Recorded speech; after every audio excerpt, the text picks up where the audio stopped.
जिनेन्द्र, जय जिनेन्द्र। आज का लेक्चर शुरू करेंगे। कल हमने 10 चीज देखी।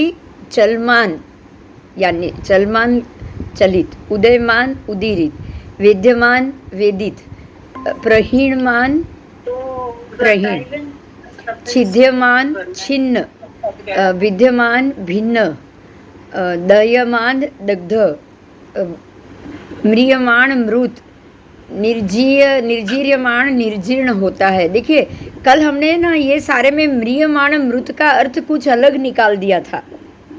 क्या निकाला था दक्षा?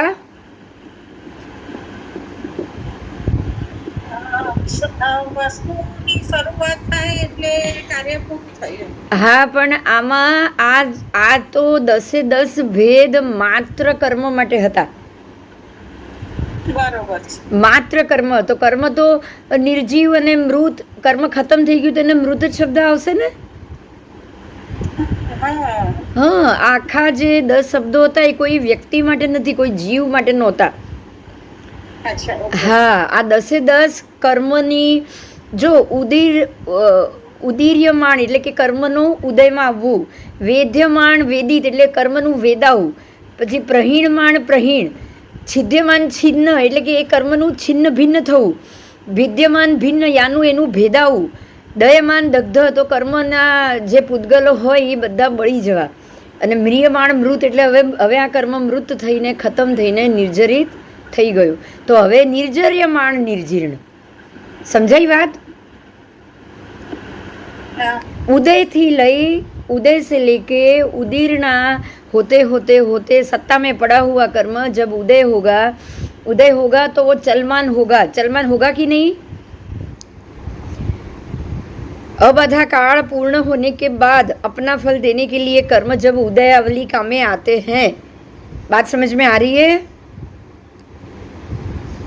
आ रही है?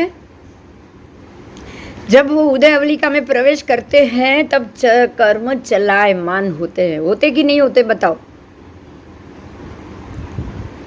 हाँ हाँ, तो जब कर्म को उदय में आना हो तो वो चलित नहीं होंगे तो उदय में आएंगे नहीं। हम उनको फ्लोर पे आना पड़ेगा ना, वर्तमान में आना पड़ेगा ना। अभी तक जो सत्ता में पड़ा हुआ है, चुप बैठा हुआ है, उसको एक्टिव होना पड़ेगा। एक्टिव का मतलब ही चलमान चलित। समझ में आ रहा? अब वो चलायमान हुए हैं, चलित हुए हैं, अब आधा काल पूर्ण हुआ है और अपना फल देने के लिए सारे कर्म उदय अवलिका में प्रवेश करते हैं। इसीलिए उदीर्यमाण उदीरित। अब ये उदीर्यमाण उदीर्य होने के लायक हो गया है। अब इनकी उदीर्णा करो। क्या करो? उदीर्णा करो। कर्म उदय अवलिका में प्रवेश होने के लिए थोड़े चलायमान हुए तो आपने उसको खींच के उदीर्णा किया। उदय अवलिका में से उसी कर्मों का चलन काल होता है। उदय अवलिका का अर्थ ही है कर्मों का चलन काल। देखो बहुत अच्छे से समझा दिया है। कर्म का चलन होने का समय आ गया, मतलब उदय का समय आ गया। हमारे लिए वो उदय है, उनके लिए वो चलना है। बराबर? बराबर। तो उदय अवलिका ही कर्मों का चलन काल होता है। असंख्यात समय व्यतीत हो जाता है उसके अंदर, और उस असंख्यात समय की आदि मध्य और अंत 3 भाग रहेगा ना।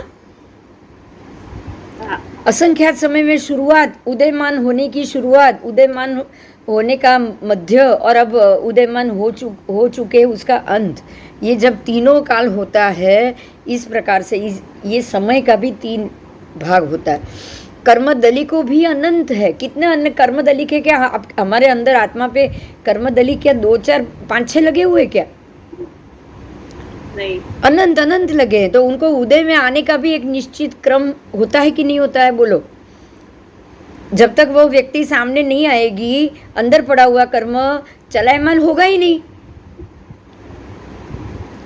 बराबर? जिनके साथ भोगना है वो व्यक्ति, वो वस्तु, वो चीज, वो जानवर, वो प्राणी, वो तिर्यंच, वो जीव सामने आना भी तो पड़ता है कि नहीं? आना भी तो चाहिए। हाँ, तो पहले समय में, अब इसमें 3 समय के 3 माध्यम रख लिया।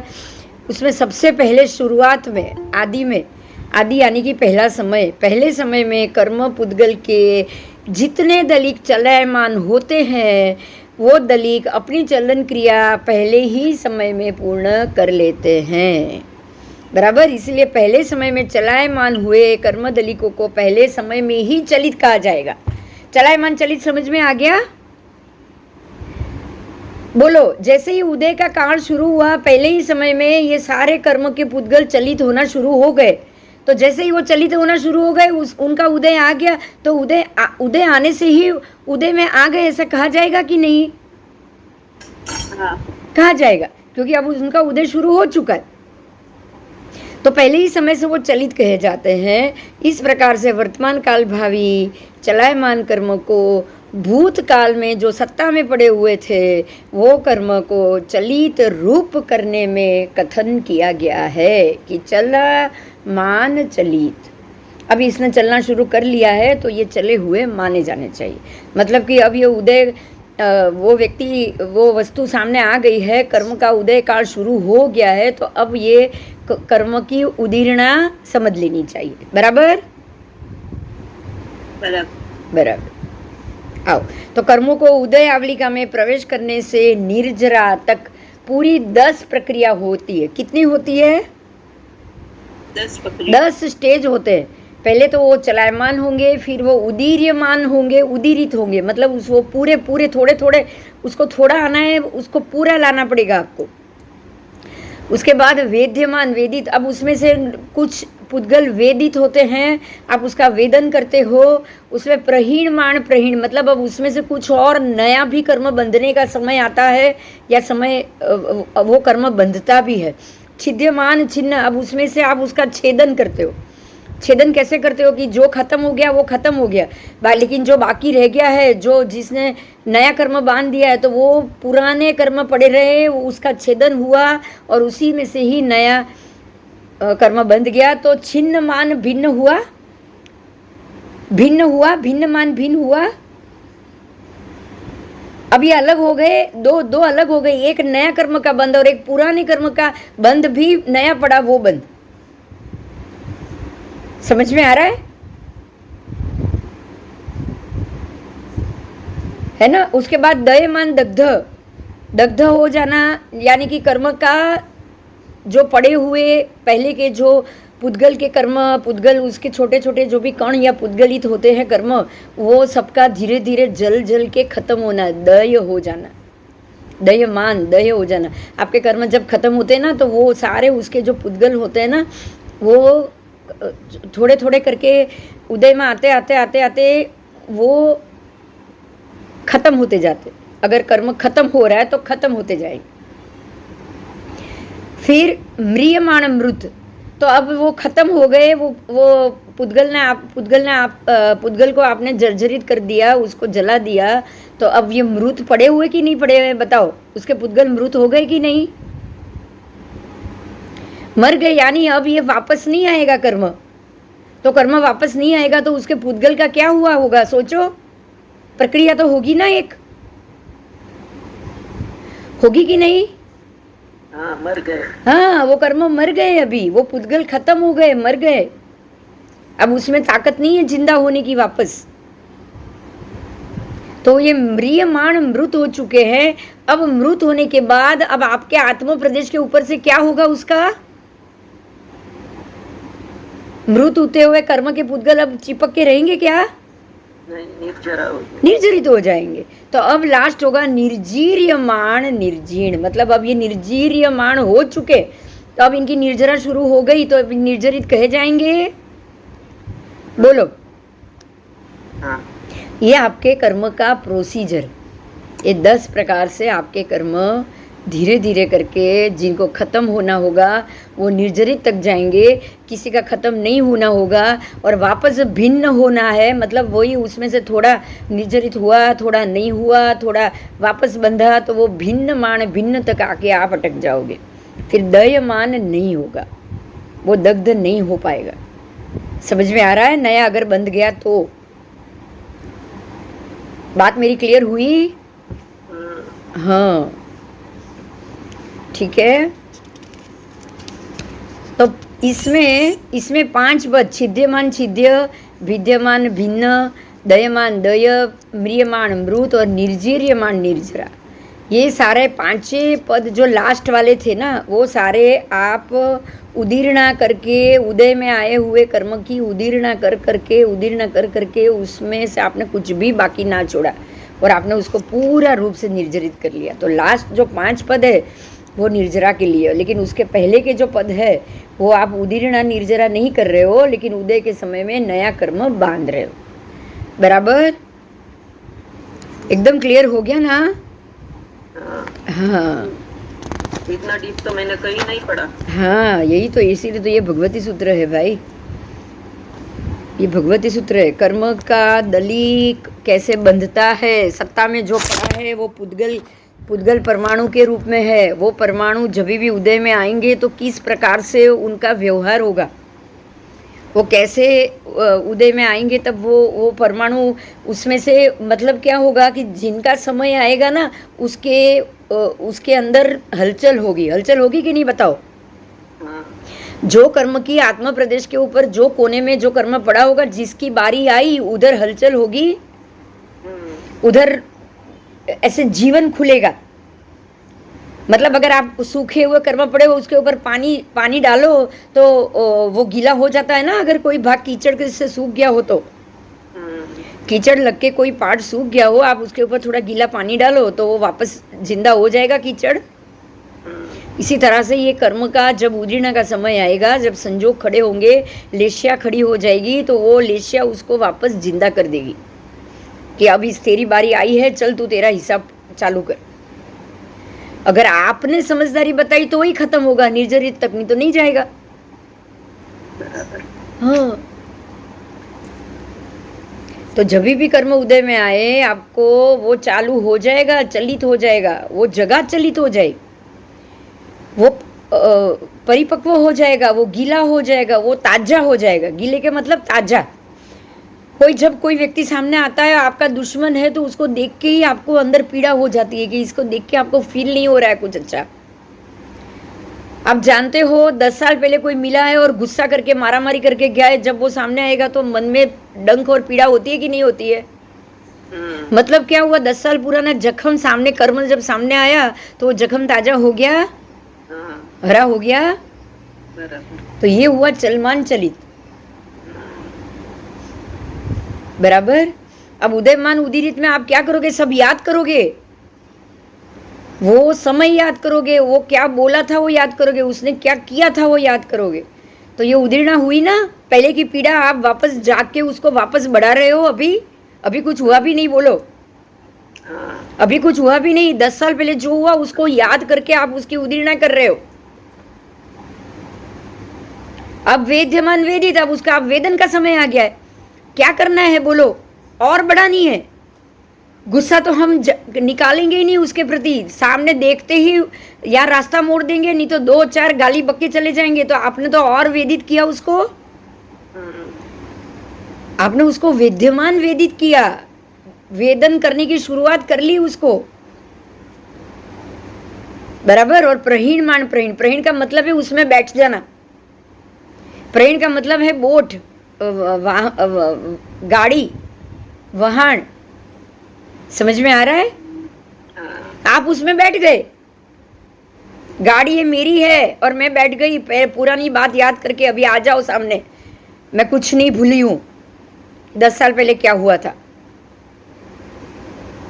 तो क्या हुआ बोलो? वही सिचुएशन वापस आज ताजा हो गई, आप उसी लेशिया में आ गए। ये हुआ प्रहीणमान प्रहीण, कि आप वो संजोग के अंदर बैठ गए हो। अब छिद्यमान छिन्न, अब सब छिन्न भिन्न हो जाएगा, दिमाग छिन्न भिन्न, सब छिन्न भिन्न, क्योंकि आप उसके अंदर बैठ चुके हो। राइट? आप अंदर बैठ चुके हो।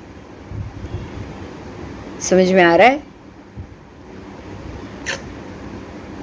अब बैठ जाने के बाद, उसी के अंदर उसके जैसा हो जाने के बाद, छिन्न मान छिन्न छिन्न, आप उसको छिन्न छिन्न करके, छलनी करके, छोटे से छोटे कौन जो शांत बैठा है उसको आग में, भट्टी में झोंक दोगे, लगा दोगे, जागृत कर दोगे। बराबर? हाँ, ठीक है, जागृत कर दोगे। और अब अगर यहाँ स्थिति ये हुई कि अरे बाद में ये फील हुआ, ये सब चीज़ तो हो गई, अब वो लेशिया में तो आ गए, लेकिन ये सोच लिया कि अरे भाई जाने दो ना, 10 साल पुरानी, हो सकता है वो भी बदल गया हो, मुझे तो बदलना ही बदलना है, मुझे ये झगड़ा आगे नहीं ले जाना है। तो अब आप क्या करोगे? आप क्या करोगे? वो गुस्सा और वो जो नफरत है और उसको, आपके वो जो कर्म का समय आया, जो लेशिया है, वो दोनों को अलग करोगे। ये भी कर्माधीन होता है क्या? नहीं नहीं नहीं, ये वर्तमान आपके हाथ में होता है, वर्तमान आपके हाथ में होता है। पर वो आपने बराबर क्वेश्चन किया, उसी के हाथ में है बदलाना, बदल पाना उसी के हाथ में जिसको सम्यक दर्शन हुआ है। ये आप याद रखना। अगर सम्यक दर्शन नहीं हुआ है ना, और मिथ्यात्व में ही हो, मतलब अजी भव परंपरा अभी बहुत बाकी है, तो आप कुछ नहीं कर पाओगे। आप वही गुस्सा करके वहां से निकल जाओ। तो यही परंपरा आगे और भव से चलती आई और आगे आगे के भव में चलती रही। पार्श्वनाथ भगवान के 9 भव में सामने जो उनके भाई थे, जो कमठ था उसका जीव, हर भव में परंपरा बढ़ाता गया कि नहीं? बराबर। और भगवान को सम्यक दर्शन हो गया था, तो पहले ही भव से उन्होंने 9 भव तक सब घटा दिया।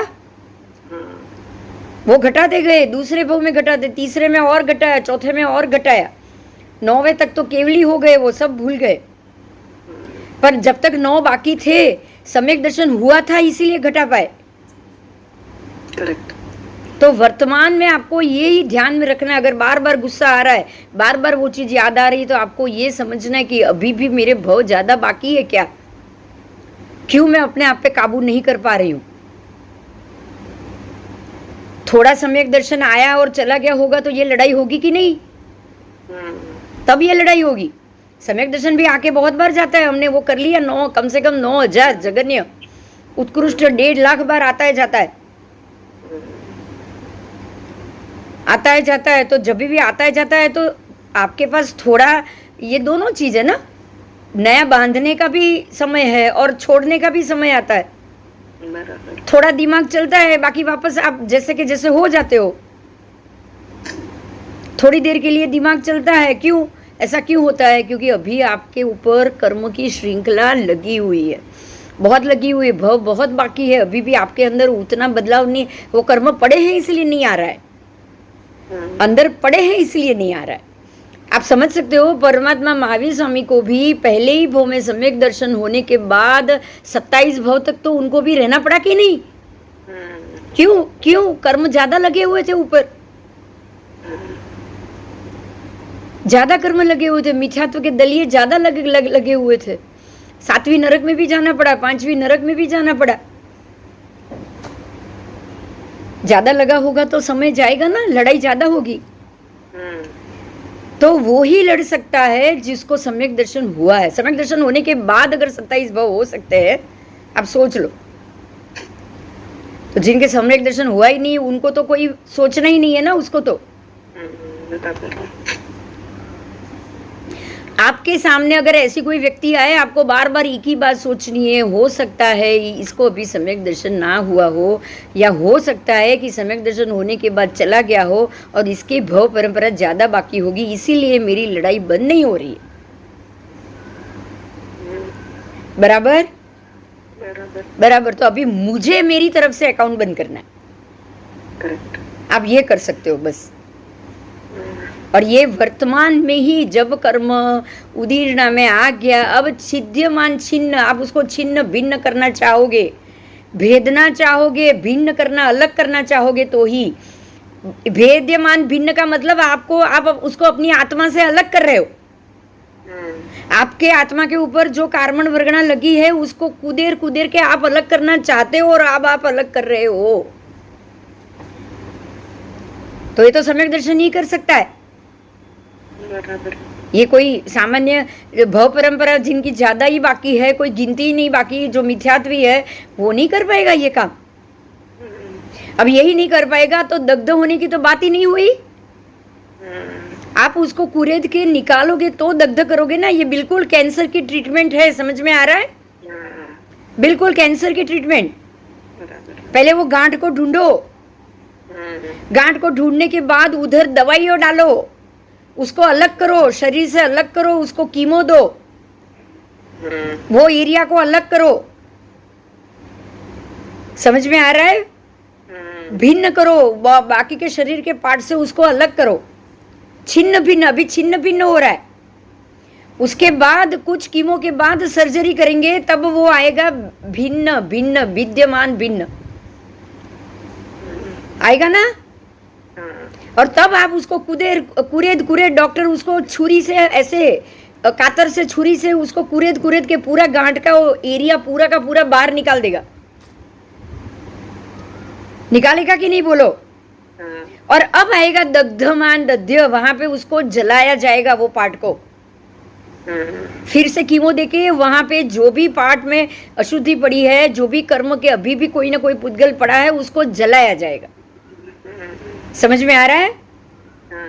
उसको जलाने के बाद अब ये म्रियमाण मृत, अब जो जर्म्स है वो बिल्कुल मृत हो जाएंगे कि नहीं?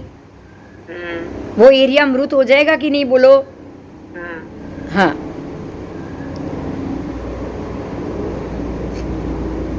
बहुत मस्त है। हाँ, और ये खाली मृत हुआ है, मृत, ये तो आपका बॉडी के अंदर का कैंसर की गांठ है। कर्म अगर निर्जरित हो गया ना, मृत होने के बाद उसको तो निर्जरित ही होना है, तो उसी भव में मोक्ष। कैंसर की बात अलग है, कैंसर अगर अंदर पड़ा हुआ है, आप वही बात आ गई ना, आपने अभी मन से बिल्कुल सफाई नहीं की। अगर आपने सम्यक दर्शन पूरी तरह से आया नहीं, आने के बाद वापस चला गया, सम्यक दर्शन आया था वापस चला गया, तो वही कैंसर की गांठ में से जो मृत जर्म्स है वो वापस जिंदा हो जाएंगे।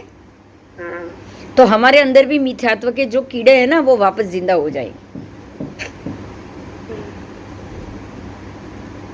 तो आपको कैसे ट्रीट करना है अभी उसको?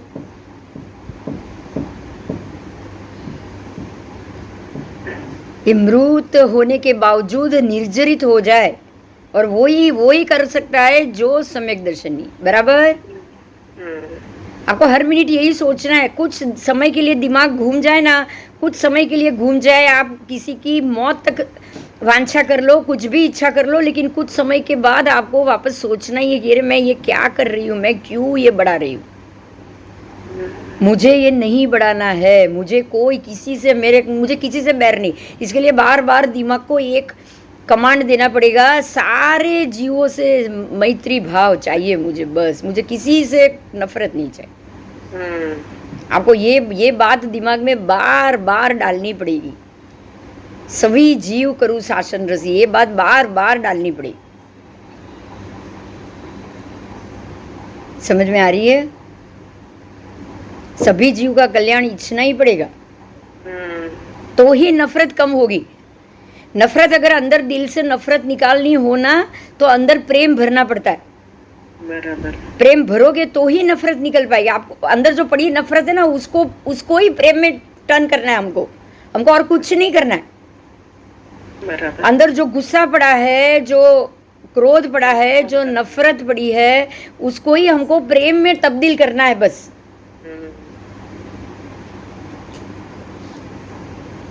तो ये आपका पूरा जो 10 प्रकार से कर्म का उदय से चलित होने के लेके सत्ता में आया, सत्ता में पड़ा था, अंदर पड़ा हुआ था, भूतकाल में बंधा हुआ, अब वो वर्तमान में आया, यानी कि अब वो फ्लोर पे आया, चलित हुआ। समझ में आया? सामने आ रहा है। पिक्चर चलचित्र, इसलिए उसका नाम चलचित्र है। ये भी आपको पिक्चर की तरह लेना है। आपके सामने सारा पिक्चर आ रहा है, बिंदु साइड पे है। ये जो हो रहा है ना, सारा बिंदु के साथ हो रहा है। मैं अंदर की आत्मा वो बिंदु नहीं है। आप क्या सोचोगे? ये शरीर वाले बिंदु से हो रहा है, अंदर की आत्मा तो ये भव के लिए बिंदु बनी है, अगले भव में वो दूसरे नाम ले लेगी। खाली ये भव का हिसाब है, शांति से खत्म करो। आप खाली ये सोचो, खाली ये सोचोगे ना, तो जो आया हुआ गुस्सा भी उड़ जाएगा। बोलो, उड़ेगा कि नहीं? हाँ, इसलिए ये भेद ज्ञान करना पड़ेगा, भिन्न करना पड़ेगा। कर्म को हमसे, आत्मा की वर्गणा से उसको कार्बन वर्गणा को अलग करना पड़ेगा। ठीक है, चलो। तो कर्म का उदय आवलिका में प्रवेश होकर निर्जरित होने तक संपूर्ण प्रक्रिया परस्पर सापेक्ष है कि नहीं, बोलो? हाँ, लेकिन फिर भी संपूर्ण रूप से स्वतंत्र है। आप उसको एक दूसरे से कनेक्टेड होने के बावजूद आप उसका एक से बीच में से कनेक्शन काट के उसको निर्जरा तक लेके जा सकते हो। करेक्ट है, उसका डायरेक्शन बदल सकते हैं। बस आप और वर्तमान काल में इस प्रकार से जो चलायमान होके जो कर्म आपके सामने आए हैं ना, उदय काल बनके, उसको आपको जो भूतकाल में जो जैसा कर्म की जो स्थिति में बंधा था ना, वो स्थिति से इसको हल्का हल्का हल्का ही आपको करना है। आपको उसको हल्का ही करना है। आपको ये याद रखना है कि मुझे इसके अंदर से नफरत, अगर अंदर नफरत, दिल में से नफरत निकल गई ना, तो ही आप वो व्यक्ति के प्रति की नफरत निकाल पाओगे। इतना याद रखना, अगर आपके अंदर से, मन से हर एक जीव के लिए नफरत निकाल लिया, हर एक, कोई भी आए, कोई भी कैसा भी दुश्मन हो, मेरे अंदर उसके लिए कोई नफरत नहीं आनी चाहिए। ये जब तक नहीं होगा ना, बराबर है। हाँ, तब तक आप स्टेबल नहीं रह पाओगे। लेकिन रोज ऐसे लेक्चर सुन के है ना, अपने में भी बहुत डिफरेंस आ जाता है। आया है ना? हाँ, बहुत बस आया है ना, यही जरूरी। मुझे भी बहुत गुस्सा आने का, लेकिन अभी इतना कम हो गया है। अब आप एक बात समझो, देखो, ये जो आपने लेक्चर सुनना, ये हुआ क्या है, आपके अंदर पहले हम लोग कोई भी भाव में मिले होंगे, वो कर्म का उदय काल आया। ऐसे ही हम लोग सब साथ में बैठ के ही तब भी स्टडी की होगी, पर इस भाव में सारे इस तरह से इकट्ठे हुए कि वापस चलो किसी टॉपिक के ऊपर हमको चर्चा करनी। तो वो उदय काल आया, और वो उदय काल के कारण उसके ऊपर जो कार्बन वर्गणा लगी हुई थी, वही अब तक चल रही है, वही चल रही है अब तक। और वो ही अभी आपका ये काम कर रही है, आपको शांत कर रही है, आपको धीरे धीरे ठंडा कर रही है। मतलब ये हुआ कि जो कर्म भूतकाल में बांधा था, वो उदय में आया, तो वो भविष्य के लिए, आपके लिए शुभ कर्म का बंद करके जा रही है कि नहीं? और ये शुभ कर्म में हल्का तो हो रहे हो आप, लेकिन जो संजोग, ऐसे खराब संजोग जो खड़े होते हैं ना, जहाँ अशुभ लेशिया और अशुभ कर्म का उदय काल आ रहा हो, उसको भी वो आप ठंडा कर रहे हो। आप उसको भी ठंडा कर रहे हो। बराबर। तो ये बहुत अच्छी बात हो रही है। अरे, और आपको ये, आपने ये महसूस किया होगा, जब से हमने ये लेक्चर शुरू किया है ना, एक टॉपिक कभी नहीं गया। एक टॉपिक, सिर्फ एक, जो हमारे कोई भी लेक्चर में वो टॉपिक रहा है। बोलो क्या टॉपिक हो सकता है, सोचो। कर्म की निर्जरा करना, सम्यक दर्शन। सम्यक दर्शन, सम्यक दर्शन, ये कभी भी गया क्या, बताओ? सम्यक दर्शन आए तो क्या हो, सम्यक दर्शन कैसा हो, आप कैसे फील कर सकते हो, आपको आया है कि नहीं आया है?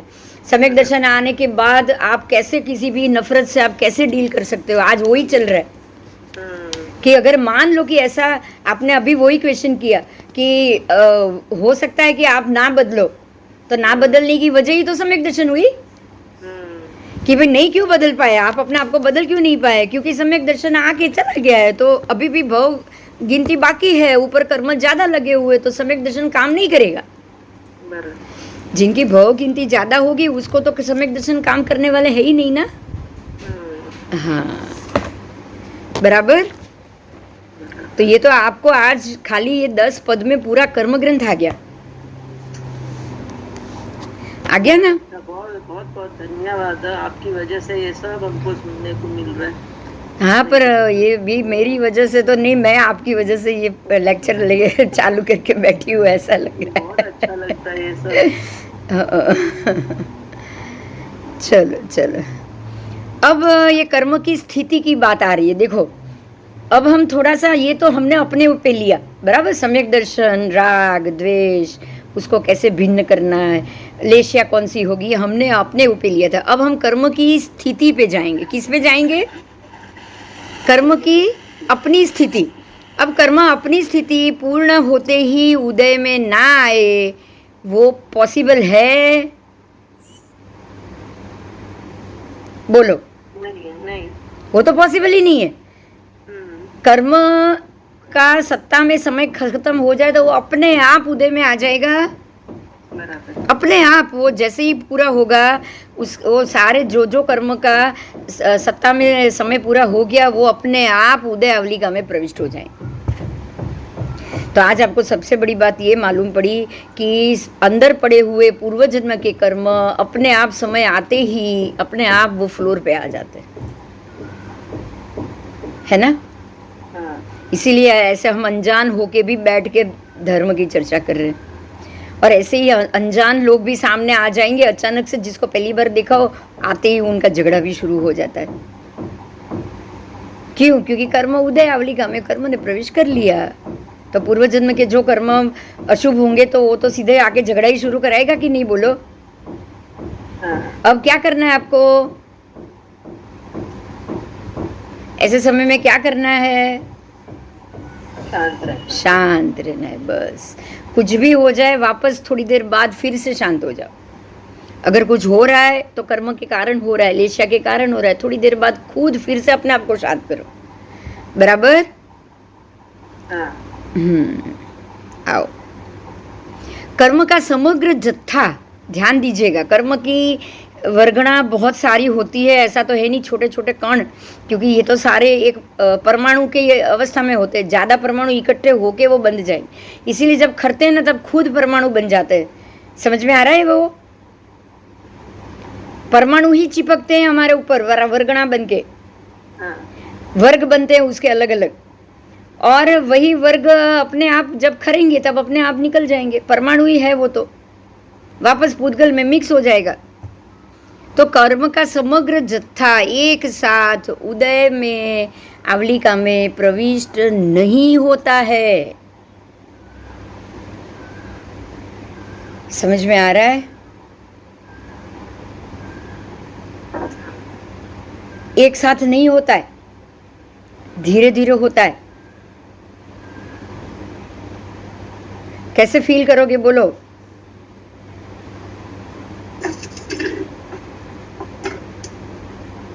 शादीशुदा हस्बैंड वाइफ को सोचो, हस्बैंड वाइफ को सोचो, जब शुरुआत में दो इकट्ठे हुए। हाँ हाँ, रिपीट कर। हाँ, रिपीट करूँ। कर्म का जब जो जत्था हो ना, जत्था बड़ी मात्रा में हो ना, जब उदय अवलिका में प्रवेश करे ना तो पूरा का पूरा एक साथ कभी नहीं आता है। उसमें से भी कुछ समय अभी आया, कुछ समय धीरे धीरे धीरे धीरे, कोई 50 साल तक चलेगा, कोई जत्था 30 साल तक चलेगा। इसके लिए मैं आपको ये समझा रही हूँ, अगर हस्बैंड वाइफ शादी कर रहे हैं तो आपको पता है जब वो अवलिका में आएगा तो रोज थोड़ा थोड़ा ही आता है ना। शुरुआत में 1-2 साल मान लो कि नफरत रही, शुरू में ही नफरत रही, तो धीरे धीरे धीरे धीरे वो नफरत प्रेम में बदलेगी। उसके बाद थोड़े साल के बाद वापस नफरत या गुस्सा या क्रोध वापस शुरू हो जाएगा। वापस कुछ साल के बाद वापस प्रेम शुरू हो जाएगा। बोलो, होगा कि नहीं?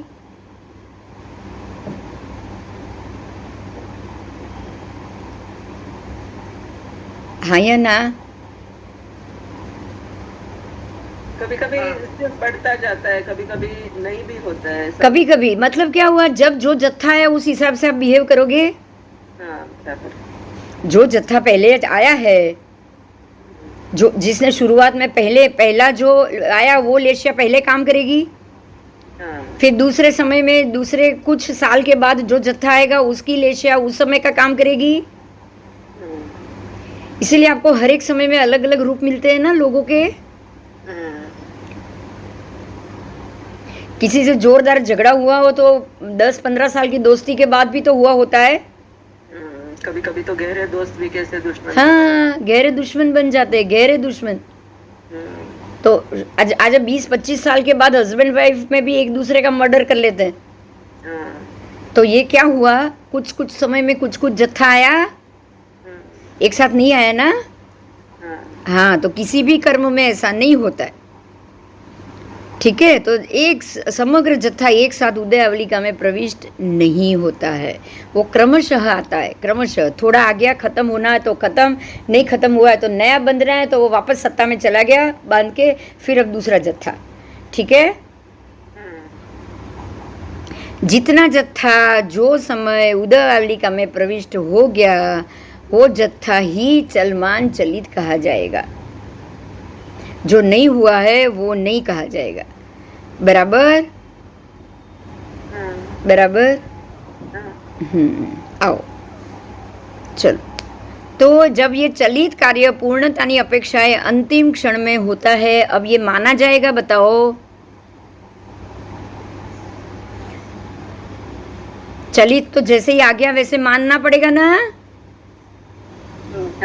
उदय में आ गया तो शुरू हो गया, अब ये उदय काल खत्म ही 50 साल बाद होने वाला है, तो आप उसको कैसे कह सकते हो कि अभी तक हुआ ही नहीं। समझ में आ रहा है? चलो,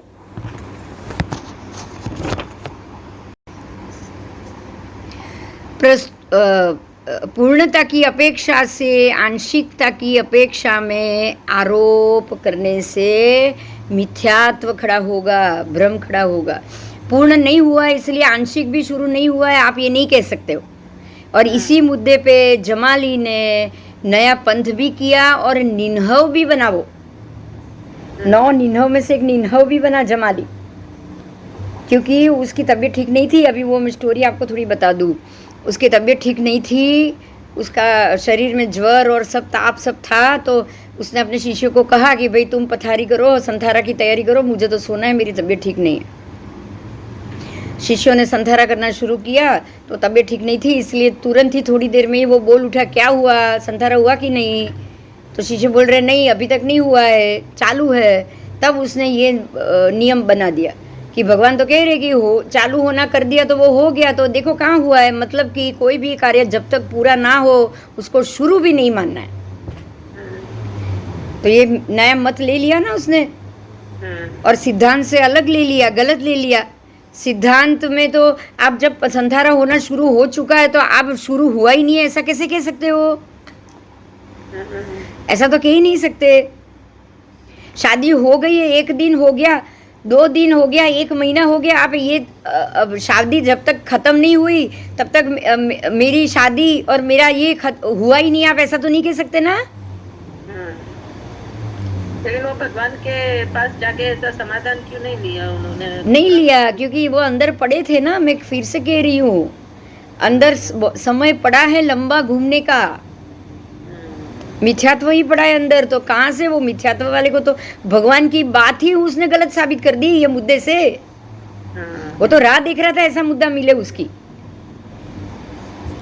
ये उसको मुद्दा मिल गया, उसने पकड़ लिया, उसको मान दिया कि भगवान गलत कह रहे हैं। अंदर कर्म ही ऐसे पड़े हो, मिथ्यात्व के पड़े हो, तो भगवान की बात उसको गलत लगेगी ही लगेगी भाई। हम बोल रहे हैं कि हमने ये सोच लिया कि उसने ऐसा क्यों नहीं मान लिया, उसने ऐसा क्यों नहीं सोचा। वो सोच ही नहीं, सोच पाने के लिए भी तो सम्यक दर्शन चाहिए। बोलो। बराबर। हाँ ठीक है। प्रतिक्षण अंशे अंश में कार्य खत्म होता है। कार्य हमेशा प्रतिक्षण थोड़े थोड़े अंश में खत्म होता है, एक साथ तो कभी खत्म होगा नहीं। दिन प्रत्येक एक एक समय में खत्म होता है ना। तो दिन खत्म नहीं हुआ मतलब क्या, दिन शुरू भी नहीं हुआ। बराबर। चलो, तो ये कर्मदल अब ये चलन आदि, वही उसके पहले के 9 पद कर्मदल का उदय अवलिका में प्रवेश होने के लिए चलित होना, वो है चलन। कर्मदल का अध्यवसाय विशेष से प्रयत्न पूर्वक जिसकी स्थिति परिपक्व हो गई है हो, ऐसे उदय में नहीं आए हुए, स्थिति तो हो गई लेकिन उदय में नहीं आए हो, उन लोगों को उदय में खींच के लाना। बराबर। आप देखो, कभी सोचो, आप बहुत बार ये काम करते हो, कैसे कैसे, ध्यान से सुनो। जो भी महात्मा दीक्षा ले लेते हैं, दीक्षा लेने के बाद पढ़ाई तो शुरू करते हैं, लेकिन साथ में लोच और सब क्यों करते हैं? बोलो, 12 प्रकार के तप क्यों करते हैं भाई? जो अंदर पड़े हुए आत्मा के ऊपर कर्म है उसको निर्जरित करने के लिए, बराबर? उसको निर्जरित करने के लिए ना, तो वो उदीर्णा हुई कि नहीं? सामने से लोच कर रहे हैं, सामने से विहार कर रहे हैं, सामने से तप कर रहे हैं, वो कर्म उदय में है उससे पहले ही खत्म करने के लिए ना, नहीं तो उदय में लाने के लिए, बराबर? उनको जो पीड़ा सहन करनी होगी भविष्य में, वो अभी से ही सामने से सहन कर रहे हैं। चलो मेरे बाल निकालो, तो सामने से सहन कर रहे कि नहीं? तो उसको ही उदीर्णा कहा जाता है। तो उदय अवलिका में जो नहीं आए हैं उनको खींच के लाना, वो है उदीर्णा। ठीक है, तो दूसरा स्टेज ही उदीर्णा है। कर्म धीरे धीरे आ रहे हैं, अरे भाई आओ, जल्दी आओ, फटाफट आओ। बोलो, कोई है ना आपसे झगड़ा करने आएगा या गुस्सा होगा ना, तो आप बोलोगे क्या है तेरे दिमाग में, अंदर क्या पड़ा है, बोल, मेरे लिए कितना गुस्सा भरा है, सब चीज बाहर निकाल तू पहले, आज ही खत्म कर मुद्दा। हम ऐसा बोलते हैं कि नहीं? महावीर भगवान भी इसीलिए अनार्य देश में गए थे। हाँ, सामने से गए थे, चंड कौशिक के पास वो सामने से गए थे। पता था कि अंदर जंगल पड़ा है, ये है, लेकिन वो सामने से गए, इसीलिए गए। यही है उदीर्णा, कि भी आ गए, पूरा खोलो, अभी जब मेरे पास टाइम नहीं है, तू जल्दी फटाफट बोल, तेरे अंदर क्या है, तेरे दिमाग में क्या भरा हुआ है। तो ये है उदीर्णा। ठीक है, अब उदीर्णा हो गया, तो वो अंदर पड़े हुए बाकी कर्म भी उदय अवलिका में आ गए। बस अब उसका अनुभव करो। अनुभव का करो मतलब उसका वेदन करो। वेदन का अर्थ ही है वेदना अनुभव। वेदना का मतलब वेदना अनुभव हुआ कि नहीं? किसी चीज को वेदन करोगे तो अब वेदन करने के बाद या तो शुभ भाव अनुभवोगे या अशुभ भाव अनुभवोगे, बराबर? पर होगा तो अनुभव ना, कोई भी। ठीक है, और प्रहीण जो मैंने कहा था, वो प्रहीण का अर्थ है कि अब वो कर्म का आप उसको खत्म करने के प्रोसेस में चढ़ गए। समझ में आ रहा है? आपने वो प्रोसेस शुरू कर लिया, आप वो नाव में बैठ गए, जो आपको कर्म खत्म करने के लिए लेके जा रही है, तो आप रेडी हो गए अंदर से, आत्मा से।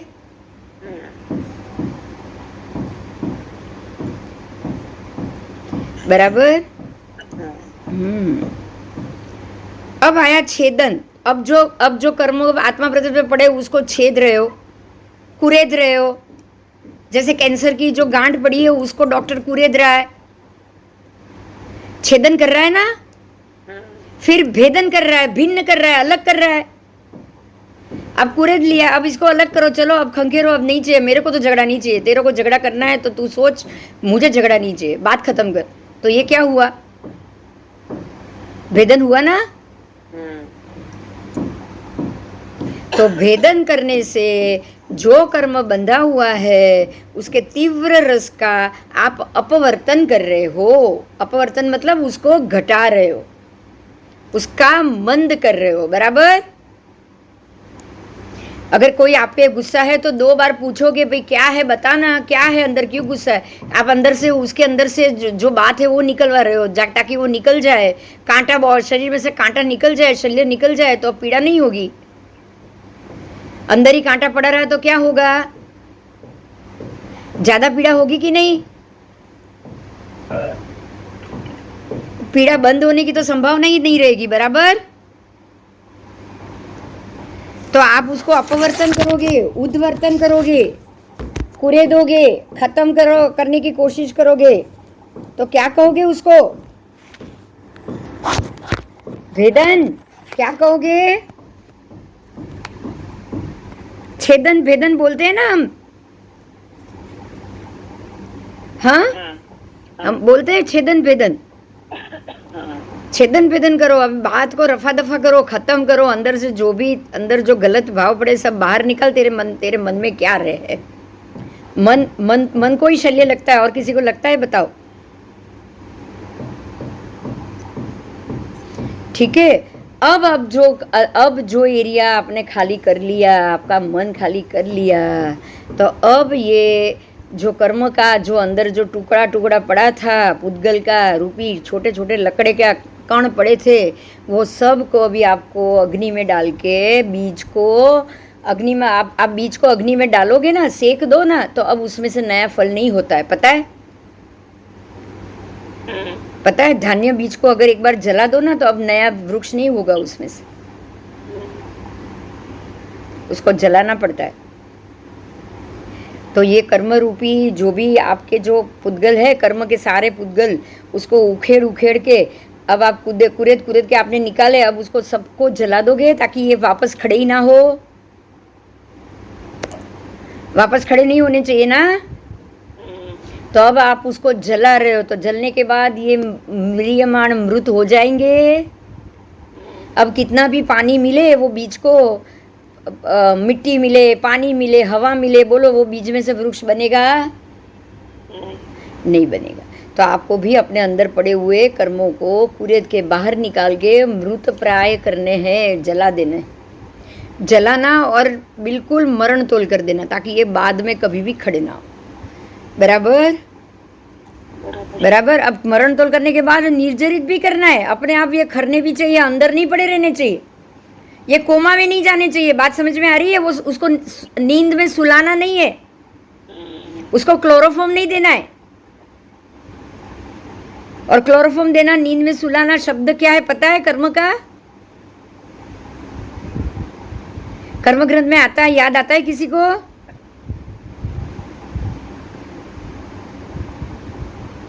नहीं, याद तो नहीं आ रहा। याद नहीं आ रहा है? उपशम।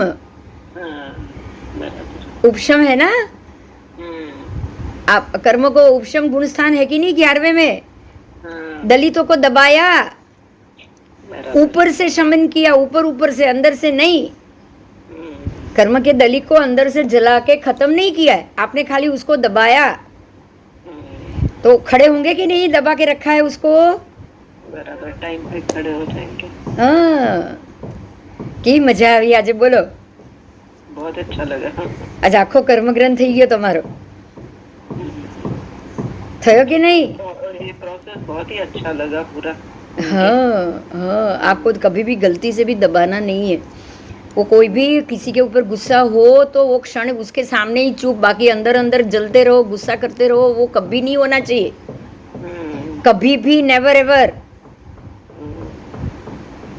गुस्सा आए तो एक बार बोलो, ये कर लो, ठीक है, लेकिन तुरंत शांत हो जाओ कि अरे ये मैंने नहीं किया होता तो अच्छा होता, मैंने क्यों किया। मुझे उसके ऊपर गुस्सा आना ही नहीं चाहिए, गलती मेरी है। समझ में आया? और अंदर से गुस्सा है, ऊपर से प्रेम बताओ, ये तो उपशम ही हुआ कि नहीं? हम बोलते हैं ना नाटक करे છે, नाटक। અંદર ગુસ્સો ભર્યો અને ઉપરથી પ્રેમ બતાવે, એને શું કહેશો? માયા, માયા થઈ ને તો એના કરતા જેવા છો એવા ભલે દેખાડી દો, માયા કપડ તો બિલકુલ નહીં। બરાબર? જેવા છો એવા એકવાર દેખાડી દો, પણ બીજી જ મિનિટે તમને પસ્તાવો થવો જોઈએ। तो दग्ध का मतलब अब आपने सारे कर्म के पुद्गलों को जला के भस्मीभूत करके अकर्म बना दिया। कैसा बना दिया? अकर्म। अब जब भी वो वापस वहां से कुछ उदय में होगा तो आपके अंदर तो गुस्सा नहीं है, तो वो तो अपने आप खर जाएंगे। पार्श्वनाथ भगवान ने पहले ही भव में अकर्म बना दिया, तो 9 भव तक तो, जब तक जितनी लेन देन थी, हर 9 भव तो हुए ना, फिर भी 8 भव तो हुए ना बाद के भी। तो अब जो भी पीड़ा मिली वो खाली उन्होंने सहन की, बस।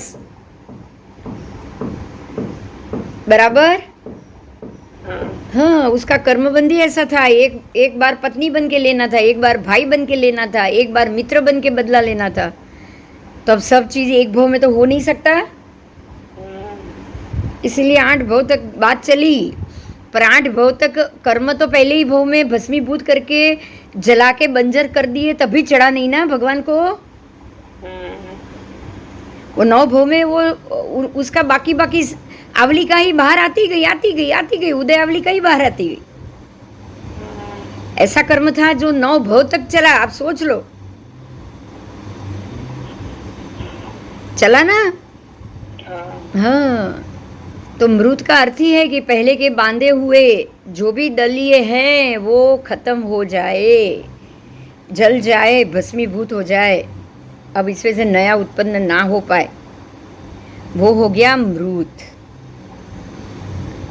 और लास्ट में निर्जरित, मतलब अब आप वो कर्म आत्मा से अलग हो गया, गिर गया, खिसक गया, क्षीण થઈ ગયા, खत्म થઈ ગયા, अलग થઈ ગયા।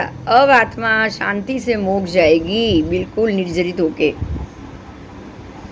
बराबर? हाँ, बोलो, कोई प्रश्न? बहुत अच्छा टॉपिक था, है ना? हाँ, अंतिम ये सारे 9 पद ही इम्पोर्टेंट। चलो आगे जाएंगे। नारकी की स्थिति की बात थी, कितनी है उत्कृष्ट है 33 सागरोपम, अंतिम नारकी की जघन्य 10,000 सागरोपम। ये तो हमने कुछ किया था। अब यहाँ कुछ बात है कि क्या नारकी के जीव आहार लेते हैं, श्वास कितने समय में लेते हैं, है ना? उनका श्वास कितने समय में होता है। तो नारकी के जीव श्वास उच्छ्वास और ये सब किस प्रकार से ले रहे हैं, वो हर समय में श्वास नहीं लेते हैं, कुछ कुछ समय के बाद दूसरा श्वास लेते हैं। उनको तो अपने निश्चित श्वास ही ख़त्म करने हैं, उनके श्वास निश्चित रूप से ख़त्म होते हैं, इसलिए वो जल्दी ख़त्म हो गए, ये कभी भी संभव नहीं होता। ठीक है?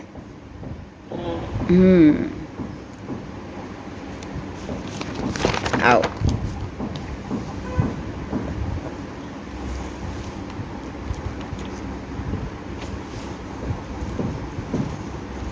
नैरयिकों द्वारा पहले आहार रूप में ग्रहण किए हुए पुद्गल परिणत होते हैं, और पहले भी हुए हैं, आगे भी होंगे। ठीक है, अब इसको समझेंगे। पहले जो उन्होंने आहार लिया है नैरयिकों द्वारा, पहला आहार रूप जो उन्होंने पुद्गल लिए थे परिणत, वो परिणत होके ही उनका शरीर बनाता है। आपको ये बता दूं मैं कि नारकी के जीव भी 48 मिनट तक शरीर पर्याप्ति बनाते हैं कि नहीं? वैक्रिय शरीर है ना, सीधे शैया में उत्पन्न होना, वो भी 40 मिनट वो 2 घड़ी का समय लेता है ना। तो वो भी पर्याप्त ही शरीर तो है ना, चाहे वैक्री है लेकिन पर्याप्त शरीर तो है कि नहीं? है कि नहीं? तो वो परिणमन में टाइम लेते हैं कि नहीं लेते हैं? हाँ, तो अब शरीर बनाने के लिए वो पुद्गल का चय उपचय भी करेंगे, नहीं तो बनेगा नहीं तो शरीर बनेगा नहीं। तो आहार वर्गना, द्रव्य वर्गना की अपेक्षा से वो अणु भी लेता है और बादर परमाणु भी लेते हैं ना, सूक्ष्म भी लेते हैं और बादर भी लेते हैं। बराबर? हाँ, नारकी के जीव सूक्ष्म पुद्गल की भी उदीर्णा करते हैं, बादर की भी उदीर्णा करते हैं, क्योंकि बिना उदीर्णा करेंगे तो ही वो शरीर बना पाएंगे। बराबर? अब जब उनको शरीर बनाना है तो बनाने के लिए अंदर पड़ा उसके योग्य पुद्गल भी पड़े होने चाहिए कि नहीं? नहीं तो तुरंत मर जाएंगे वापस। अगर कर्म ही अंदर नहीं पड़ा होगा तो वो जिंदा रहेंगे। देखो, गर्भ में बच्चा तो आता है, पर 1-2 महीने तक ही अगर उनका पुद्गल लेना लिखा हो, आहार पुद्गल, तो 2 महीने के बाद जब उनका पुद्गल लेने का कर्म ही खत्म हो गया तो सीधे 2 महीने के बाद वो अंतिम सांस लेगा कि नहीं?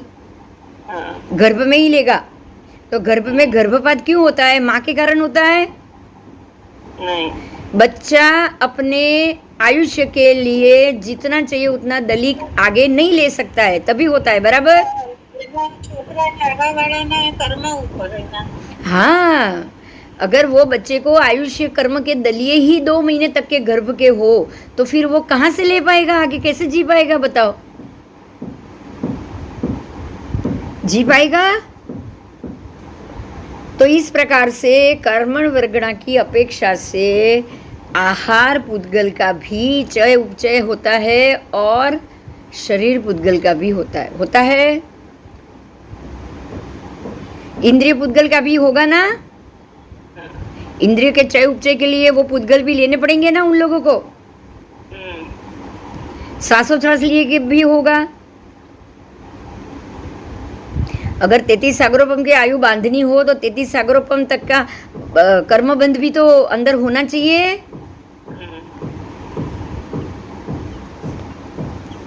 तो एक बात ये समझ में आ गई, अंदर पड़ा हो तो ही आप वो कर्म बंद करोगे, नहीं तो नहीं करोगे। तो अब सबसे पहले क्या काम करना चाहिए? अंदर पड़े हुए को ही खत्म करना चाहिए। क्या करना चाहिए? है ना? हाँ, अंदर पड़े हुए को ही खत्म करना चाहिए। अब ये जो नारकी का जीव जो पुद्गल लेगा तेजस शरीर बनाने का और कार्मण शरीर बनाने का, बराबर, कार्मण के रूप में ग्रहण करते हैं और तेजस के रूप में ग्रहण करते हैं, क्योंकि तेजस शरीर से ही वो ये सारा आहार शरीर, पुद्गल शरीर, इंद्रिय शरीर बनाएंगे, बराबर।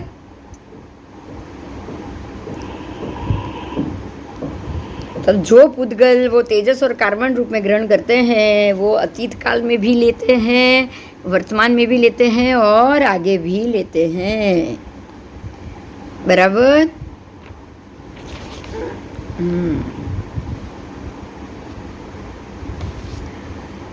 आओ, नरक के जीव तेजस कार्बन रूप जो ग्रहण करे हुए पुद्गल है उसकी उदीर्णा कर सकता है?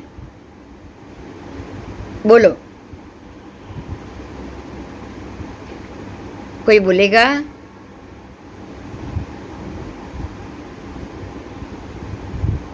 क्या क्वेश्चन था? क्वेश्चन ये है कि क्या नरक का जीव तेजस कार्बन रूप में ग्रहण किए हुए पुद्गल की उदीर्णा करता है?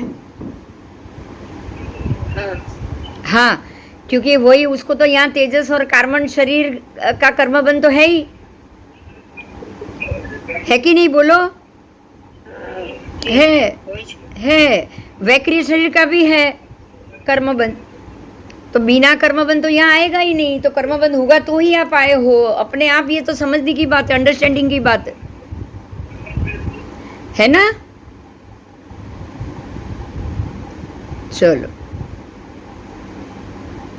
तो भगवान कहते हैं कि हे गौतम, ये जीव, नारकी के जीव अतीत काल में गृहित पुद्गलों की उदीर्णा करते हैं, मगर जो वर्तमान काल में जो ग्रहण कराते हुए और भविष्य में जो ग्रहण करने वाले हैं ऐसे पुद्गलों की उदीर्णा नहीं कर सकते, बराबर। बहुत सिंपल बात है, जो समझाई गई हो तो समझाई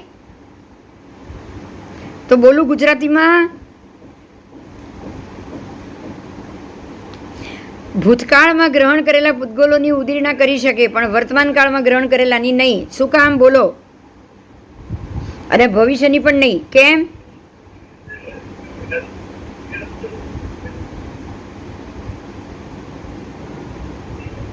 હા, હા, કર્મ બાંધેલા છે, અંદર પૂતગલ પડ્યા છે, એટલે પૂતગલ પડ્યા હોય તો જ ઉદીર્ણા કરશે ને. પૂતગલ જ નહીં પડ્યા હોય કર્મ આત્મા ઉપર તો એ લોકો ઉદીર્ણા કરશે? બતાવો, કરી શકે? નહીં, ના ઉદીર્ણા કરી શકે, ના છેદન ભેદન કરે, ના નિર્જરિત કરે, કાંઈ નહીં, જો કર્મ પડ્યા જ ન હોય તો. ઓકે, એટલે પડ્યા હોય છે એટલે વર્તમાનમાં એ લોકોને દરેક કર્મ સાથે ચય ઉપચય આદાન પ્રદાન કરવું જ પડે છે. પણ પછી વર્તમાન ને ભવિષ્ય કેમ નહીં?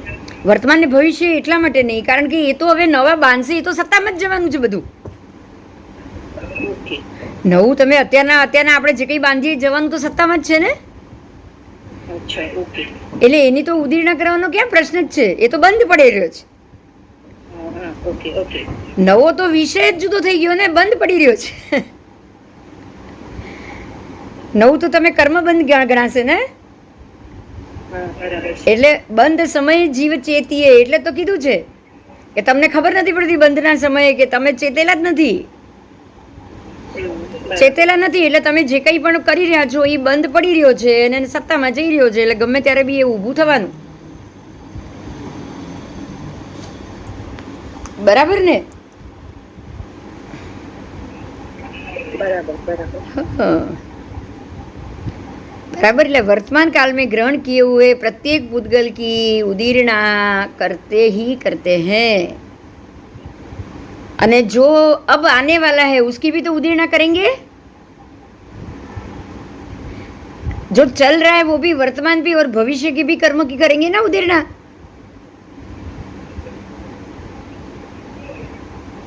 ये तो कीधुं ने कि हमारे भविष्य में न थाय, वर्तमान न थाय, भविष्य में उदीर्णा करेंगे ना, अभी नहीं।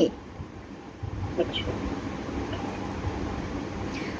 नारकी के जीव वहां बैठे बैठे जो नया कर्म बंद कर रहे हैं वो तो भविष्य में सत्ता में जाएंगे ही, उसके हाँ, उदीर्णा भविष्य में होगी।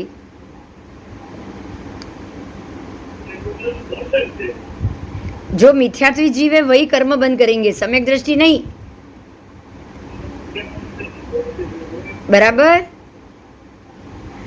आज श्रेणिक राजा का जीव, कृष्ण राजा का जीव, रावण का जीव, जो जो जो जो ये सारे जीव जो नरक में गए हैं वो नरक में बैठे बैठे नया कर्म बंद करेंगे? बताओ। बैलेंस शीट बन गई है उनकी, अब करेंगे? नहीं नहीं करेंगे। सम्यक दर्शन आने के बाद आपका एक भी कर्म आपके चौपड़े में चढ़ता नहीं है। ये मैंने पहले भी कहा है आपको बहुत बार। सम्यक दर्शन लग जाए उसके बाद बैलेंस शीट बनेगी, इतना लेना बाकी, इतना देना बाकी, हिसाब खत्म। बराबर। बराबर। पर जिनको सम्यक दर्शन हुआ नहीं है उनका तो जो अभी बंध रहा है वो कर्म भी सत्ता में जाएगा, तो भविष्य में तो उदीर्णा आएगी ना।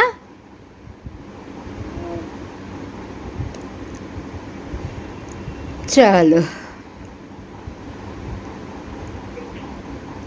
अब ये और प्रश्न। अब कर्मबंध की बात आई, नारकी के जीवों के कर्मबंध की बात आई, तो यहाँ प्रश्न किया गौतम स्वामी के, हे भगवान, क्या नारकी का जीव जो अपने जीव प्रदेश से चलित यानी कि जो आपके जीव प्रदेश के ऊपर से निकल चुके हैं, और अचलित यानी कि जो अभी भी स्थित है, मेरे आत्मा प्रदेश पर से निकले हुए कर्म और मेरे आत्मा प्रदेश पर जो बैठे हुए कर्म, तो ये चलित अचलित हो गया।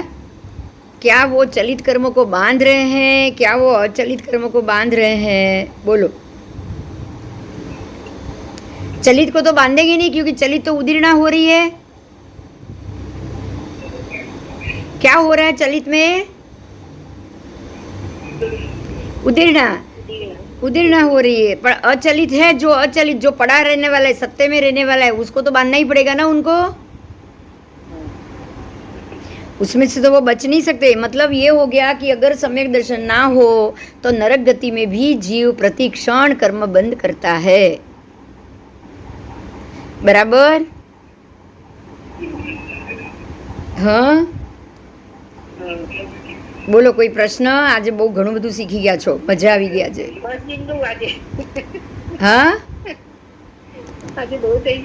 બહુ થઈ ગયું. બસ આટલો જ ટોપિક રાખું. શું થયું, બેર નથી થતું? મતલબ હવે બહુ થઈ ગયું ભણવાનું એમ? ના ના એમ નહીં, હવે ભેગે તો ભેગામાં જવું જોઈએ ને. देखो कर्म की अब है ना, अभी पहले तो था उदय की बात आई, उदय आवलिका में आए, उसके बाद सत्ता की बात आई। बराबर। नया बंद देखो, पहले उदय की बात आई, फिर बंद की बात आई। अब हो रहा है कि जो चलित अचलित कर्म, मतलब कि जो कर्म जीव प्रदेश से चलित हो गया है, जो निकल गया है, उसका क्या, और जो अंदर पड़ा है उसका क्या। मतलब भूतकाल और भविष्यकाल की बात है, अब वर्तमान काल की बात नहीं हो रही है। ये बात समझ में आई? तो जो अब देखो, नारकी के जीव के लिए एक फैसिलिटी है, ये बहुत बढ़िया बात है, आप ध्यान से सुनो इसको।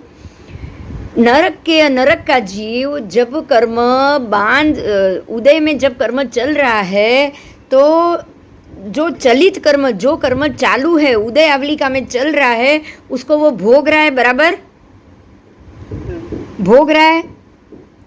तो वो जो चलित है, मतलब जो कर्म अभी उसके ऊपर से निकल रहा है, जो वो भोग रहा है, वो वापस कभी नहीं बांध सकता। जो वो भोग रहा है वो, अगर मान लो कि अगर जो भोग रहा है उसमें भी उसकी लेशा अशुभ हुई, अशुभ तो लेशा होगी नारकी में, शुभ लेशा तो होगी नहीं, बराबर? हाँ के ना, बहुत इंपॉर्टेंट टॉपिक है। जब वो अपना कर्म उदय अवलिका में भोग रहा है तब उसका अशुभ भी फल, अगर उसने लेशा अशुभ करके भी वो भोगा होगा ना, मार कूट के भी भोगा होगा ना, तब भी वो कर्म उसके ऊपर नहीं लगेंगे। जो भोग रहा है उसकी बात हो रही है, समझ में आया? लेकिन जो अचलित है ना, अंदर पड़े हुए कर्म, उसके पहले के पड़े हुए कर्म, सत्ता में पड़े हुए कर्म, उसको वो जरूर बांधता है। जो उदय में आया है उसको नहीं बांध रहा है, लेकिन जो सत्ता में पड़ा है उसको वो जरूर बांधता है, क्योंकि जो सत्ता में पड़ा है उसके हिसाब से ही उसकी लेशिया काम कर रही है। बात समझ में आई? हाँ, जो सत्ता में पड़े ना जो कर्म, उसी हिसाब से उसकी लेशिया काम करेगी। अब देखो, यहाँ श्रेणिक राजा को सत्ता में क्या पड़ा था? तीर्थंकर नाम कर्म, सम्यक दर्शन। श्रेणिक राजा को अभी भी नारकी में पड़ा है कि नहीं? तो अगर ये जो सत्ता में ये चीज पड़ी हुई हो, तो जब उस समय में जो कर्म बंद चल रहा है उसका नया बंद पड़ेगा? नहीं पड़ेगा, क्योंकि अंदर सत्ता में सम्यक दर्शन है। तो सम्यक दर्शन क्या बोलेगा कि भाई तेरे जो कर्म है उसको तू खत्म कर, अब तुझे नया कर्म बंद चढ़ने मैं नहीं दूंगा, क्योंकि अब तुझे मोक्ष चाहिए, तेरे अंदर मोक्ष की भावना जाग गई है। तो अब वो भोगते भोगते अगर नया जो भी कर्म बंद होगा वो अब होगा नहीं। समझ में आई बात? એક સવાલ છે। હા બોલો। અત્યારે આપણે મનુષ્ય ભાવમાં છીએ, બરાબર? હા, આપણે બી તો બધું સત્તામાં પડેલા ભોગવીએ છીએ કે વર્તમાન આપણે કઈ રીતે હોય? जो कोई भी सम्यक दर्शनी जीव, ध्यान से सुनिएगा, कोई भी कर्म सम्यक दर्शनी जीव दर्शनी છે કે નહીં તો ખબર नहीं, वो नहीं पता है, लेकिन आप ऐसा सोच सकते हैं। पहले सिस्टम तो समझनी पड़ेगी ना, सिस्टम क्या है। सिस्टम में ये है कि कोई भी सम्यक दर्शनी जीव जब उसके पूर्व के कर्म की उदीर्णा चल रही हो, उदय काल चल रहा हो, पूर्व का कर्म सामने आया तो वो उसी के अनुसार काम करेगा, बराबर? जो लेशिया पड़ी है जैसा है उस हिसाब से काम करेगा। तो अगर सम्यक दर्शनी है तो अब उसके मन में अशुभ लेशिया है, पहले ये बताओ। ना, नहीं है, तो अशुभ लेशिया ही नहीं है, तो जब भी अशुभ सोचने की बात आएगी वो सोच पाएगा? नहीं। तो वो सोच ही नहीं पाएगा। अशुभ वो सोच ही नहीं पाया तो कर्म निर्जरित ही होना है, नया तो बनना ही नहीं है। नया बनने के लिए शुभ अध्यवसाय चाहिए या अशुभ अध्यवसाय? मन के भाव शुभ होने चाहिए या अशुभ? अगर नया कर्म बांधना हो तो अशुभ होना चाहिए। अशुभ होना चाहिए। सम्यक दर्शनी को अशुभ विचार तो आएंगे ही नहीं। तो तू सम्यक दर्शनी बात करी तो આપણે नॉर्मल नहीं, नॉर्मल को तो अशुभ विचार आने ही आने हैं। अब ये सोचो, नॉर्मल इंसान जो मिथ्यात्वी है, जिसको भी बहुत भव बाकी है, वो थोड़ी सम्यक दर्शनी की तरह सोचेगा कि मेरे अंदर से राग द्वेष निकल गया है, मैं अब मुझे किसी पे गुस्सा नहीं। अब ये सोचेगा क्या ऐसा? बोलो। नहीं सोचे। हाँ, नहीं सोचे। नहीं सोचे। બિચારી હવે આ સાંભળીએ છીએ તેમ થાય કે ના ન થાય ન કરવું જોઈએ એવું ફીલ થાય, અને થોડી વાર એને પાછું આપણને એનું પશ્ચાતાપ થાય। પશ્ચાતાપ થાય છે ને। જો હવે સાંભળ, અત્યારે થોડી વાર રહીને પશ્ચાતાપ થાય છે, રાઈટ? આ એનું હજી પહેલું સ્ટેજ છે। બીજું સ્ટેજ આવશે ને જ્યારે એકાદ ભવ કે એના પછીના ભવમાં, બીજા સ્ટેજમાં શું આવશે ખબર છે? આ ભવમાં જો તમે પશ્ચાતાપ કરીને પણ છેલ્લે એમ લાગ્યું કે આ મારાથી ખોટું થયું છે, બરાબર, આ મારે નહોતું કરવાનું, તો બીજા ભવમાં શું થશે ખબર છે તમને? એ જીવની જ દયા આવશે। એટલે પશ્ચાતાપ કરવો પડે એવો વારો બી નહીં આવે બીજા ભવમાં। ઓકે, બીજા ભવમાં તમે થોડા વધારે મજબૂત થઈ જશો। થોડું સમ્યક દર્શન આવ્યું છે તો થોડો પશ્ચાતાપ થાય। જો સમજી લો, હવે સમ્યક દર્શન આવ્યું છે કે નહીં એ પણ સમજાઈ જશે। થોડું સમ્યક દર્શન આવ્યું હશે તો પશ્ચાતાપ થોડો થશે, અને વધારે સમ્યક દર્શન આવ્યું હશે તો પશ્ચાતાપનો વારો જ નહીં આવે. સમજાયું? હવે તમે દરેક જણ પોતાની રીતે જજ કરો કે તમે કઈ સ્થિતિમાં છો. चलो, तो आपको ही मालूम पड़ जाएगा आपकी स्थिति. अभी प्रत्येक कर्म जो आ रहा है, आप वो कर्म के अनुसार काम कर रहे हो, बिहेव कर रहे हो, आपकी लेशिया उस अनुसार काम कर रही है, तो आपको उससे ही मालूम पड़ जाएगा कि अभी आपके दिमाग में सम्यक दर्शन कितना मजबूत हुआ है. बराबर कि नहीं? बताओ. आप रिएक्शन दिमाग से ही करोगे ना? करोगे कि नहीं? आप दिमाग से ही जवाब दोगे. आप दिमाग से ही सोचोगे कि यहाँ मुझे झगड़ा करना चाहिए, यहाँ मुझे लड़ना चाहिए, यहाँ मुझे नफरत करनी चाहिए. सारी चीज आपका दिमाग सोचेगा. ठीक है? तो इसीलिए नारकी का जीव जो कर्म उदय में आया है ना, वो तो उसके खत्म होने के लिए आया है. जब उदय में आया है, चलित कर्म है, जीव प्रदेश से जो कर्म चलित हो रहा है वो तो उसके कर्म खत्म ही हो रहे, बराबर. लेकिन जो अचलित है उसको ही वो बांध रहा है. जो अभी भी सत्ता में पड़े हैं उसको वो बांध रहा है. सत्ता में पड़े जो उदय में ही नहीं आया उसको वो बांध रहा है. समझ में आई मेरी बात? समझ में आई? મારું થોડું મિસ થઈ ગયું. બોલ ને શું કીધું તે? नारकी का जीव जो कर्म चलित हो रहा है, मतलब जो वो भोग रहा है, उसको सात्वी नारकी का कर्म भोगना है. तो जब सात्वी का भोग रहा है तो वो भोगने के समय वो भोगने के कारण से नया नहीं बांधेगा वो. बराबर?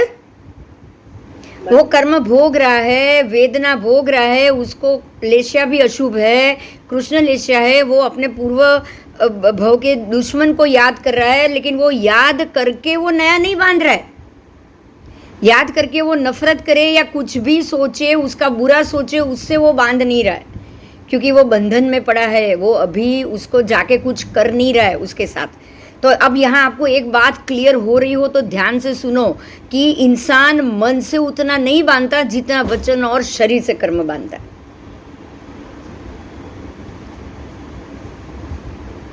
सातवीं नारकी में पड़ा हुआ सातवीं नरक का जीव अगर अपने दुश्मन को याद कर रहा हो, शत्रु को याद कर रहा हो, तो वो याद करने से, अशुभ सोचने से भी उसके अशुभ कर्म नहीं बंध रहे हैं. बराबर? बराबर. सत्ता में जो पड़े हुए हो और भी पहले के सत्ता में पड़े हुए, मतलब अचलित, जो अभी तक उदय में नहीं आया है, ऐसे कर्मों को वो बांध रहा है जो उदय में नहीं आया है. उदय में ना आए हो, वो जीव सामने भी ना आया हो, और जाके मैं इसको जाके ये कर लूँ, मैं ये कर लूँ, मैं ये कर लूँ, अगर वो करेगा तो, वो जाके करेगा तो, खाली सोचने से तो वो भी नहीं. बराबर? बराबर.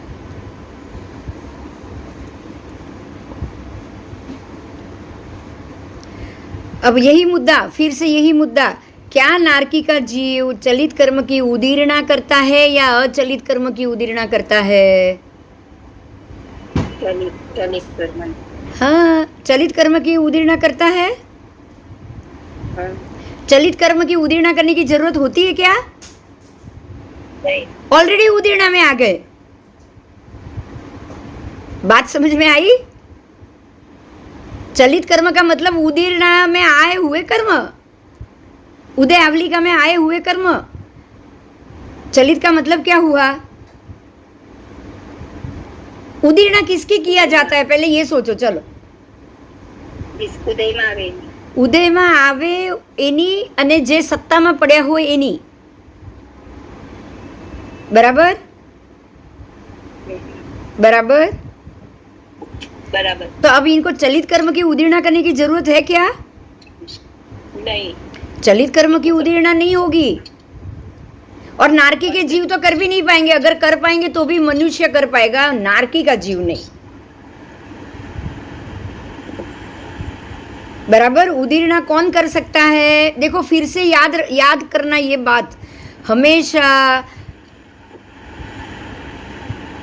संगनी पंचेंद्रिय मनुष्य ही कर्म की उदीर्णा करके उसको खत्म कर सकता है। ये बात पहले भी हुई थी, याद आई? हाँ हाँ। तो उनको उदीर्णा किसकी करनी है? नारकी के जीवों को उदीर्णा किसकी करनी है? जो चलित हो गए उसकी या जो अचलित है उसकी? हाँ, बस बहुत ही क्लियर बात हो गई। उदीर्णा उसी की हो सकती है जो अचलित है, जो अभी तक उदय आवलिका में आई नहीं, आप उसकी उदीर्णा करोगे। जो आवलिका में आ चुके उसकी उदीर्णा आप कर ही नहीं सकते हो। बराबर। हाँ, तो नारकी के जीव चलित कर्म की उदीर्णा नहीं करते हैं, वो अचलित कर्म की ही उदीर्णा करते हैं। ठीक है, अचलित कर्म का ही वेदन भी होता है, अपवर्तन भी होता है, संक्रमण भी होता है, निधत भी होता है और निकाचित भी होता है। अचलित का ही होता है, चलित का कभी नहीं। चलित तो आ गए उदय में, चलित तो शुरू हो गया, चलित उदय में है तभी तो वो नारकी में गए, और वो 33 सातवीं नारकी वाला जीव 33 सागरोपम तक चलित ही भोगने वाला है। तो अब उसको तो उदीर्णा करके कोई फायदा हुआ? बोलो। गाड़ी बंद करना पड़ेगा। बरोबर। इनको उदीर्णा करके कोई फायदा है कि जल्दी खत्म करूं और यहाँ से जल्दी जाऊं? नहीं। हाँ, उनको तो उतना काल फिक्स वहाँ पे रहना ही रहना है। अब जब इतने काल फिक्स वहाँ पे रहना है तो उदीर्णा तो संभव ही नहीं उनकी। नहीं। चलित की उदीर्णा नारकी नहीं करेगा, लेकिन चलित की उदीर्णा तिर्यंच और मनुष्य जरूर कर पाएगा, क्योंकि वो औदारिक शरीर। समझ में आया कारण? हाँ, औदारिक शरीर के कारण आप कर सकते हो। महात्मा जो भी संयम लेने के बाद जो भी लोच करते हैं, विहार करते हैं, उपवास करते हैं, जो भी 12 प्रकार के तप करते हैं, यही उदीर्णा है, यही उदीर्णा है। समझ में आ गया? आप अगर उपवास कर रहे हो, आप अगर पर्वत तिथि उपवास कर रहे हो, आप ये जो भी कर रहे हो, प्रतिक्रमण कर रहे हो, ये सब उदीर्णा है। प्रायश्चित और उदीर्णा।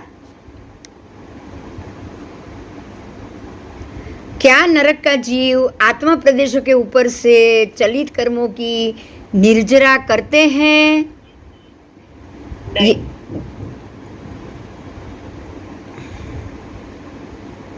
चलित कर्मों की निर्जरा किसकी होगी? अचलित की होगी या चलित की होगी? बहुत सिंपल क्वेश्चन है ये। चलित कर्म। हाँ, निर्जरित क्या हो सकता है बताओ? अचलित है, उसकी निर्जरा तो होने ही वाली नहीं है। बराबर। अचलित सत्ता में पड़ा है, उदय में ही नहीं आया। हाँ, उदय में ही नहीं आया, उसकी तो निर्जरा हो नहीं सकती। जो उदय में आए हैं उसी की निर्जरा होगी। तो जो उदय में आए हैं वही चलित हुआ,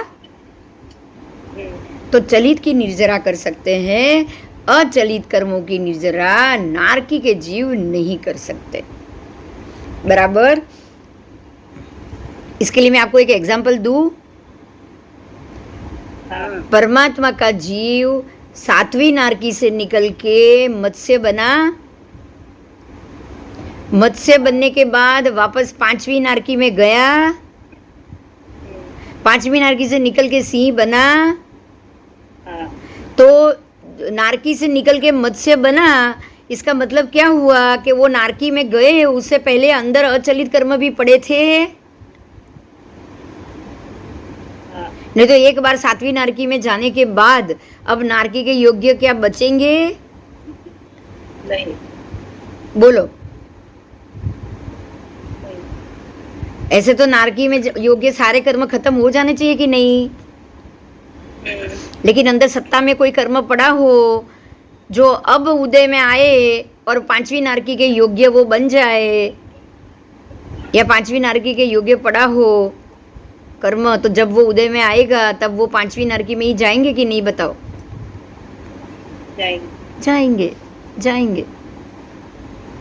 बराबर। तो अंदर पड़ा हुआ, जब वो 7वीं नारकी में गए थे ना, तब अंदर 5वीं नारकी के पड़े हुए योग्य कर्म की वो उदीर्णा नहीं कर पाए, नहीं तो वापस 5वीं नारकी में जाने की जरूरत पड़ती नहीं।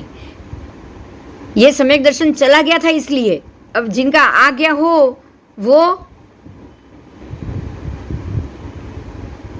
जिनका आ गया है वो, उनको तो नया कर्म बंध होगा ही नहीं, उनको सत्ता में नरक तो होगी ही नहीं। देखो कितनी बढ़िया बात है, सत्ता में नरक हो तो सम्यक दर्शन नहीं होगा, और सम्यक दर्शन होगा तो सत्ता में नरक रहेगी नहीं, सत्ता में नरक जाएगी नहीं। बराबर बराबर। पहले की पड़ी हुई सत्ता में नरक हो सकती है। श्रेणिक राजा, उनको पहले से पड़ा था ना नरक गति, पहले से पड़ा था ना उनको। नरक में उन्होंने नरक गति नहीं बांधी है, नरक में वो अशुभ कर्म नहीं बांध सकते। बराबर बराबर।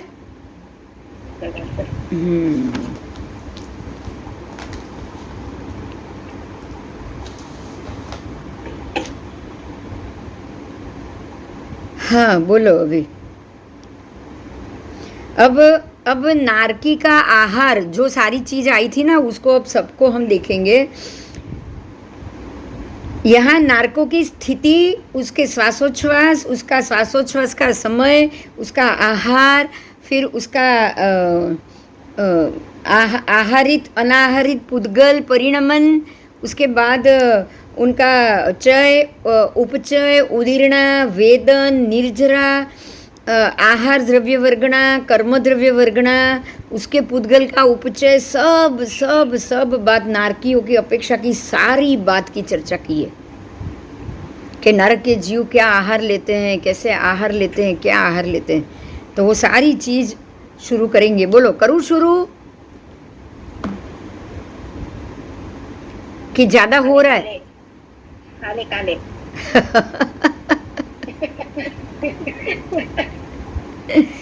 કેમ વધારે થઈ ગયું કેમ એક સાથે? હા શું?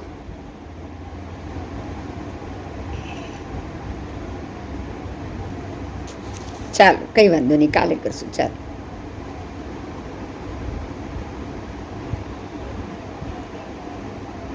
કારણ કે આનાથી આપણે ઘણા બધા પ્રશ્નો સોલ્વ થશે. સમજાય છે મારી વાત?